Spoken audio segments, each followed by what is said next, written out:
This video is brought to you in partnership with Lingopie. For the past 3.5 years, I've been streaming a lot of content in German, especially as a Jew, but streaming is symbiotic with a lot of other language learning habits like reading and listening to podcasts and audiobooks.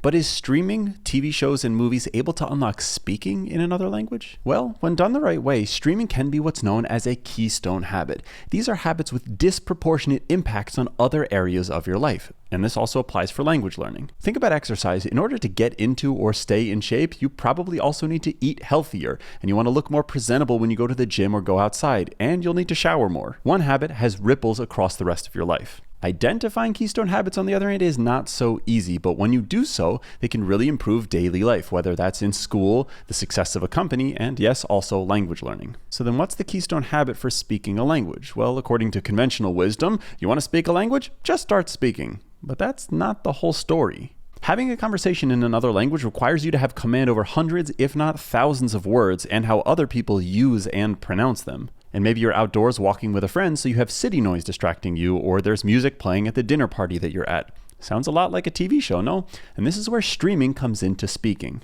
Let me share my routine to show you how streaming content and streaming the right way with the right tools can have that disproportionate impact on how you learn to speak another language. And I don't mean after 2 years of silently watching, I mean right now. I usually spend about an hour with German every day, though that's split up between different activities. It starts with watching YouTube videos and TV shows, but it also includes things like listening to audiobooks and podcasts, reading books and articles, and then keeping my vocabulary in shape with Anki note cards. After my recent conversation with Will Hart, I'm shifting my time in German towards speaking.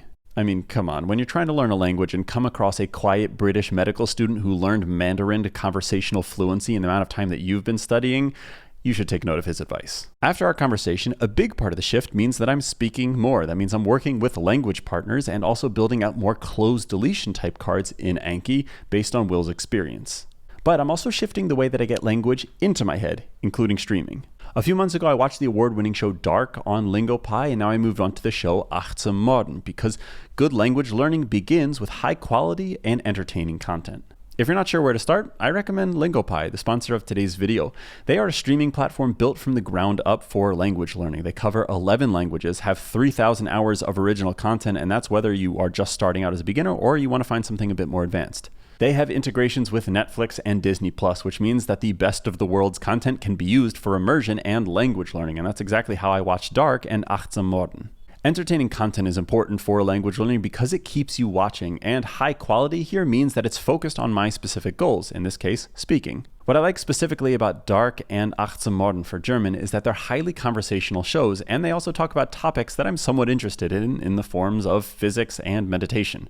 Worst case scenario is that I just parrot the shows and I can be happy with those results, though better case scenario is that my speech patterns begin to reflect the more eloquent characters in each of the shows. I also don't need to belabor the point here that watching TV in another language not only helps you to better formulate what you'd like to say in another language, but it helps you understand the people that you're conversing with, aka streaming content makes you a better listener. Another element is that when watching a TV show with Lingopie, you can have the full transcript on the right side of the screen as you watch. So making new Anki cards is a quick copy and paste, whether that's for specific vocab words or when a useful phrase comes up, which is quite often with well-written shows. Good content in, good content out.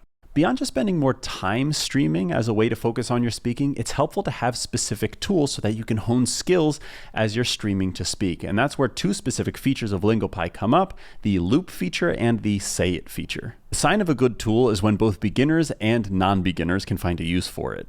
The loop tool is exactly what it sounds like. It loops over a specific line of dialogue over and over until you're ready to move on. But rather than going back an arbitrary 5 or 10 seconds like other platforms, Lingopie's transcript allows you to loop over logical chunks of dialogue. As a beginner, that's great because you can pick out every single word as you go along and you can drill specific patterns into your head with audio. As you advance in your understanding and think about removing subtitles, the transition to going audio only can be made a lot easier with this feature. And as you focus more on the transition between sounds and words, like the difference between what do you think versus what do you think for characters who aren't fully enunciating their sounds, this loop feature comes in handy so you can dissect how people talk versus what's written.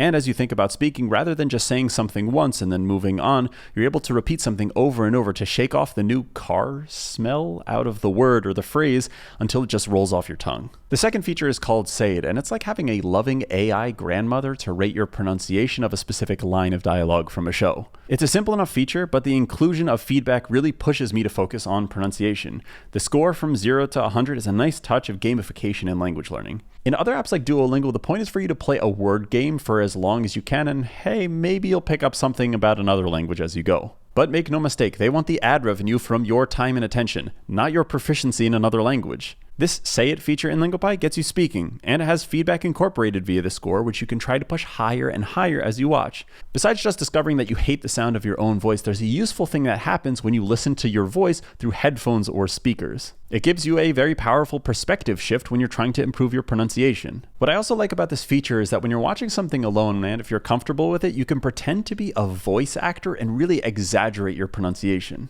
I also do this when reading books in German with my 2-year-old son, and first, it makes the experience way better, at least for me, and it has really improved my confidence and pronunciation in German.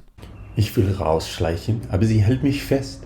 And the Say It scores in Lingopie are also higher the more dramatic but realistic my German voice acting is. As you're assessing whether or not tools like this could be valuable, Lingopie does offer a 7-day free trial, and if you do decide to sign up, there's a special discount through my affiliate link in the description and the pinned comment for 55% off an annual plan. So we've got good content and good tools to lay the foundation of streaming your way to speaking. The last thing we need to talk about is your mindset. If you're entering a period where you want to start speaking or improve your speaking in another language, bringing that to how you watch content will change where you focus. Rather than just passively enjoying content, you should be leaning into what you're watching. Just like with an important conversation, you don't just want to sit back and relax. Whether you're pulling your focus to specific phrasing or you're taking notes on how you would approach a debate, or you're actually saying things out loud, increasing the friction by 20% means that your streaming will translate over to your speaking. Back to that exercise metaphor, when you simply enjoy content, that's keeping your mind fit. It's the equivalent of going for a run a couple times a week. It's hard work, you break a sweat, but it's mostly about keeping you active and engaged. But by ensuring that you have good running form and you're keeping an eye on your heart rate, and by doing a little reading to see which workouts will get you towards your goals, you're going to be doing the same runs, but you're enabling a higher level of fitness and health. That same process can unfold with streaming to speak a new language. It's a little more effort and a little bit more focus, but the results can come. That's all I've got for this one. Check out my conversation with Will if this topic interests you, and subscribe for more videos like this on language learning, and I'll catch you in the next one.